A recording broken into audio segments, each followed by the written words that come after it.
Hi, my name's Alex. I'm 28. I used to be a store manager at Zoomies, and I've been skating for a total of 7 years. One of the things that we do as humans is we use trial and error to essentially figure out what works and what doesn't. As a novice skateboarding, that might not necessarily be the best course of action. One of my own personal experiences, especially when I first started skating, when I first started working at Zoomies, one of my regular customers used to come in and spend money on a deck almost every week to 2 weeks. That ended up in him using pretty much spending $200 out of pocket in the first 2 months of trying to pick up this new hobby. I didn't really understand it up until I tried to pick it up, and I ended up going through the same thing over and over again. So why does that happen? Skate decks can be one of the most expensive parts of the board, but only because I believe personally that it's one of the most important. So what do skate decks do for you? Skate decks are essentially that long piece of wood that the trucks and the wheels are attached to. They control how well we balance. They're essentially the biggest piece of the board. It can control which tricks you do as well. So one of the things that you want to be looking out for whenever you are looking for a deck is the sizing. Is it comfortable for you? One of the things that you also want to be looking for is material. Is it made out of carbon fiber or Canadian hard rock maple wood?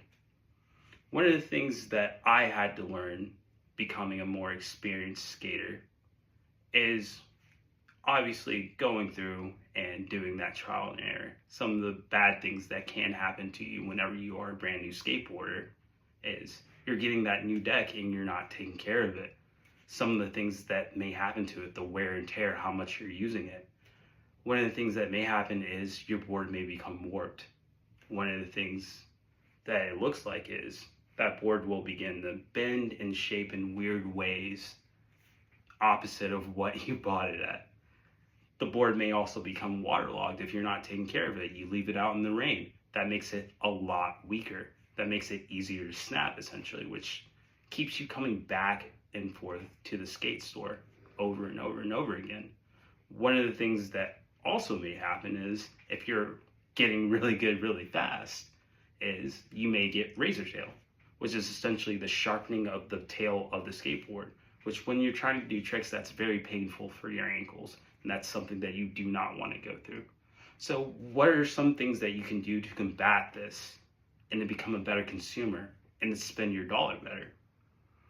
So Robbie Jane of skatereview.com actually went through and did comparisons of boards.